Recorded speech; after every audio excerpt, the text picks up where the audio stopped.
Bonjour à tous, je vous retrouve aujourd'hui dans une nouvelle vidéo pour vous faire mes produits terminés.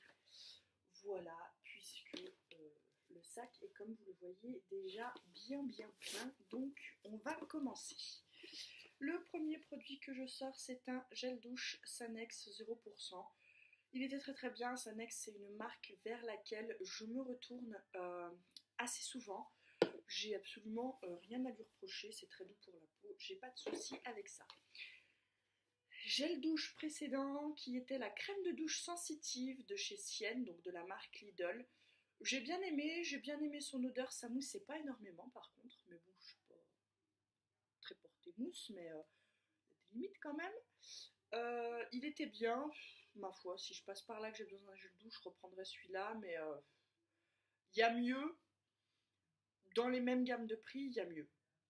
Maintenant, ça reste un gel douche, moi, tant que ça lave et que ça sent plutôt bon, je suis pas chère. Ensuite, un après-shampoing Color and Shine. Le packaging est tout défoncé puisque mon fils s'est amusé à les faire tomber dans la douche. Et du coup, il m'a tout abîmé les boîtes. Donc pendant quelques temps, vous allez voir dans les produits terminés des packagings un peu défoncés. C'est normal. Après shampoing Color and Shine, j'ai encore le shampoing dans ma douche que je peine à finir parce que c'est pas sans ça c'est sûr je rachèterai pas. Le shampoing comme l'après-shampoing, je vous l'annonce tout de suite, je ne rachèterai pas. Ensuite, nous avons fini un Listerine pour les dents. Moi je trouve que ceux-ci piquent, donc je les utilise pas très souvent, vraiment quand de temps en temps, je dirais, allez, une fois par semaine. Je sais que normalement on devrait le faire tous les jours, mais lui il arrache trop pour que moi j'arrive à le faire tous les jours. Donc voilà, mais mon homme lui aime que Listerine, il dit que si ça pique pas c'est que ça marche pas, donc voilà, chacun son délire, j'ai envie de vous dire. Ensuite, autre packaging défoncé, voilà, vous voyez, hein, on va tout arracher.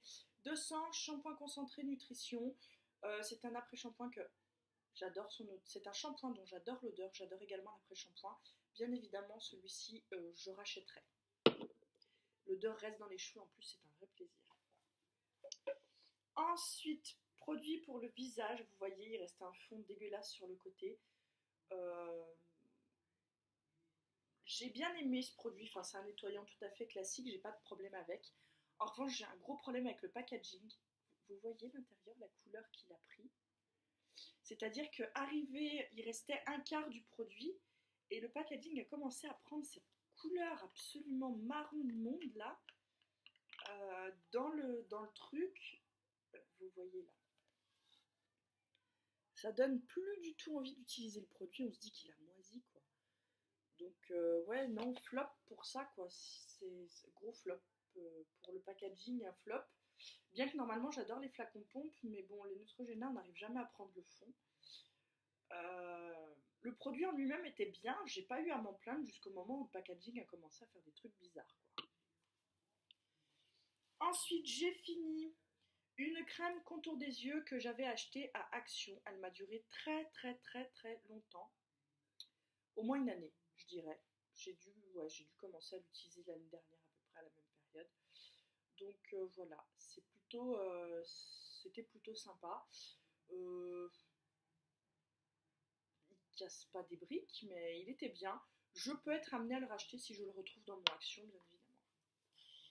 Toujours de chez Action, une crème pour la nuit que j'ai mis pareil très longtemps à finir. Ça se présente dans un pot comme ça. Non, par contre, elle, je ne rachèterai pas, je ne l'ai pas aimée.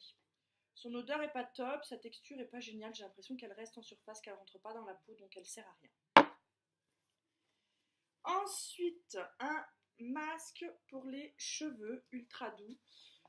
Lui, vous le savez, je l'achète et le rachète. Il est bien vide, il reste 2-3 miettes de produit au fond, mais même pas assez pour faire un masque. Je l'achète très souvent parce que je l'aime bien. L'érable guérisseur huile de ricin. Il a une très bonne action sur les cheveux, il les rend vraiment très doux. Et en plus de ça, il sent vraiment très bon. Vous aurez compris que pour les produits cheveux, moi, leur odeur a une grande importance. Ensuite, j'ai fini la crème démaquillante de chez L'Oréal qui se présentait comme ça en pot. Je rachèterais, oui et non, elle est bien, Elle fait son job, elle démaquille vraiment bien, mais je préfère la texture des huiles démaquillantes. Donc si j'ai le choix entre ça et une huile, je prendrai l'huile. Si j'ai le choix entre ça et un lait ou une eau micellaire, je prendrai ça, bien évidemment. Ensuite, j'ai fini une crème pour les mains de chez L'Occitane. Ma foi, écoutez, elle était très très bien, mais je ne suis pas affectée à une marque pour les crèmes pour les mains. De toute façon, vu l'état de mes mains, vous vous doutez que la crème, je l'oublie très très souvent. Donc voilà. Elle était bien, mais je vois pas pourquoi il y a autant de points autour. Ensuite, on a fini des lingettes bifaces pour bébé. On en utilise principalement pour son visage et ses mains. Bien que souvent on utilise aussi le gant de toilette, on utilise de moins en moins de lingettes pour bébé. Toujours pour bébé, des cotons de chez Lidl que je ne rachèterai pas parce que l'eau ne rentrait pas dedans. Ils absorbaient pas l'eau. L'eau elle restait en surface du coton. Donc aucune utilité, vous foutez de l'eau partout mais pas sur les fesses de votre enfant, donc non. Je précise qu'Antonin va sur le pot maintenant, hein. Il est propre depuis le mois de septembre. Donc on utilise de moins en moins de coton et ce genre de choses, mais il porte encore des couches la nuit, donc il faut bien le matin utiliser un coton pour lui rincer les fesses. Et ben, on utilise encore quand même quelques cotons. Ensuite, des cotons pour le démaquillage de chez Carrefour, ils sont très bien. Maintenant, bien souvent, je prends les mêmes cotons que bébé. Là, c'est arrivé un jour où j'ai acheté ça parce que j'ai pas trouvé les cotons pour bébé. Donc, j'avais pris ça.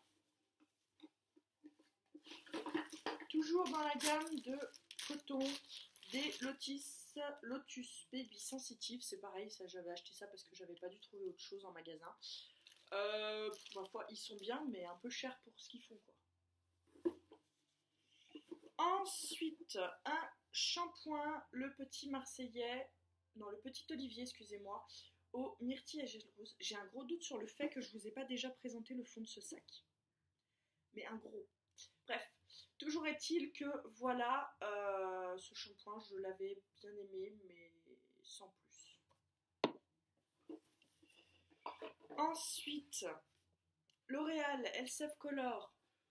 Oui, ça fait le job. Maintenant, au niveau cheveux, je sais pas si je vais refaire des couleurs ou pas, mais je peux être amenée à le racheter, c'est sûr. Me connaissant, je peux être. Adidas pour hommes, 3 en 1, corps, cheveux, visage. Mon homme les aime bien, donc on continue à acheter ça. Lui, il préfère quand ça fait tout en même temps, comme ça il est tranquille, il n'a qu'un seul produit. Il a bien raison, me direz-vous. C'est pas plus débile qu'autre chose. Garnier, l'eau micellaire, j'ai détesté ce truc. Je l'ai détesté, ça ne démaquille pas. Ça a beaucoup de peine à faire partir. Je l'ai fini sur les lèvres en démaquillant lèvres pour pouvoir faire mes retouches que j'allève le midi. Mais non, je rachèterai pas, c'est sûr et certain. J'arrête les eaux micellaires, à chaque fois je suis déçue. Sanex en grand format, je suis sûre que ça je vous l'ai déjà présenté. Bref, Sanex, on aime bien, on rachète, hein, vous l'avez vu. Il n'y a pas de souci a priori. Ensuite, j'ai fini ce mascara, le Volume Curl de chez Sienne, le rose, qui avait comme ça la brosse courbée. Je l'ai bien aimé, mais moins que le bleu. À choisir chez un mascara à racheter chez Lidl, je reprendrai celui-là, mais en version bleue, qui a donc la brosse droite et qui sèche moins vite et qui a un meilleur rendu sur les cils. Celui-ci est bien, mais l'autre est mieux. Voilà, ça arrive, hein. Ensuite, j'ai fini mon Hydra Genius à l'aloe vera, que j'adore. C'est un très très bon produit. Oui, bien sûr que je peux être amenée à le racheter. J'ai pas de souci. Bon, le packaging, je vous en avais déjà parlé, est en verre, ce qui fait très qualitatif. Et au-dessus, il nous colle un vieux bouchon en plastique qui bouge à moitié. Enfin, c'est L'Oréal, ça. Ils font les choses à moitié. Donc voilà. Mais sinon, le produit dedans est vraiment très très bien. Ensuite, j'ai fini ma poudre essence. Je l'ai terminée, je suis tristesse, vous savez à quel point j'adorais ce truc. Je l'utilise depuis le mois de mai en continu. Et résultat, elle est finie. Et résultat, je ne la trouve plus dans le Auchan où je vais. Parce que je crois bien que c'était une édition limitée et que donc j'aurais dû faire du stock. Voilà, donc je vais continuer de la chercher. Je ne perds pas espoir, mais pour l'instant, je la trouve plus. Donc mais j'espère qu'on pourra encore trouver. Ils ont une compacte, mais je préfère la libre, je trouve qu'elles ont un meilleur rendu. Donc voilà, mais je vais continuer mes recherches pour la retrouver parce que du coup je suis repassée sur la Kiko et en fait comparée à celle-ci, la Kiko elle va pas quoi. Je trouve qu'elle se voit plus, qu'elle fait vraiment un effet plus plombant sur le teint que celle-ci n'avait pas du fait qu'elle était elle avait un sous-ton un peu violet et du coup elle donnait vraiment bonne mine que ça se voyait pas le sous-ton violet sur votre peau. Mais elle se voyait pas du tout sur la peau, mais par contre elle avait cet effet bonne mine que la Kiko n'a pas. Donc définitivement j'adore cette poudre. D'ailleurs il va falloir que je la retrouve. Voilà. Et enfin, on arrive au fond du sac, c'est parfait. Le NYX Rêve de miel, vous le voyez, il en reste encore dedans, mais je le jette. Pourquoi ? Parce que ce produit se conserve normalement 12 mois. Moi, un Rêve de miel, je le finis pas en 12 mois. Ça me pose pas de souci, on peut le garder plus longtemps, sa texture ne bouge pas, ça fonctionne très très bien. J'ai jamais eu de problème parce que j'ai gardé un Rêve de miel plus longtemps que 12 mois. Par contre, là, ça fait trop longtemps que je l'ai et je sens bien que la texture a changé, que son odeur a légèrement changé. Et moi, quand la texture et l'odeur d'un produit change, c'est que vraiment là, il est temps de le jeter. Donc, je le jette. Effectivement, ce produit doit bien avoir, ça doit être sa deuxième année. Donc, c'est temps. C'est temps de passer à un autre pot.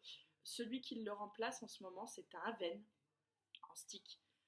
Je l'utilise depuis maintenant une semaine et je peux déjà vous dire qu'il a une efficacité bidon à côté du Rêve de miel. Donc je pense que je vais sous peu me retourner vers le Rêve de miel. Mais bon, ça fait un peu flic d'avoir le Aven que je ne vais pas forcément utiliser. J'irai bien, je vais le mettre dans mon sac, ça fera un baume de sac, mais je ne remets pas de baume dans la journée. Donc ça sert à rien. Voilà, donc on en reparlera, mais ouais, le NYX reste pour moi le plus efficace. Voilà, c'était tout pour mes produits terminés. Donc voilà, on va s'arrêter là. Je crois qu'il y en a pas mal. Ça faisait un moment que j'étais pas revenue, j'ai l'impression. Il faudra que je vérifie, je dis toujours ça, mais j'ai l'impression que... Soit j'ai l'impression que ça fait très peu de temps et qu'on a utilisé beaucoup de produits d'un coup, soit j'ai l'impression que ça fait très longtemps et qu'en fait on a été plutôt économe sur nos produits, je ne sais pas. Il faut que je vérifie la fréquence de mes vidéos, c'est un bon indicatif. Sur ce, je vais vous laisser. Dites-moi vous quels sont vos produits du moment que vous êtes sur le point de terminer, ce que vous comptez racheter ou pas. Si vous connaissez certains des produits dont je vous ai parlé, n'hésitez pas non plus à me dire dans les commentaires ce que vous en pensez, si vous avez le même avis que moi ou pas. Le Listerine, ça vous arrache la bouche à vous aussi ou pas? Parce que moi, quand j'utilise du Signal, il ne m'arrache pas autant la bouche que le Listerine. Alors, ça doit être propre à cette marque. Dites-moi, vous, ce que vous utilisez comme bain de bouche. Si vous en avez un qui ne pique pas trop à me conseiller, je suis preneuse. Voilà. Sur ce, je vous laisse et je vous retrouve tout bientôt dans une prochaine vidéo. Bye bye.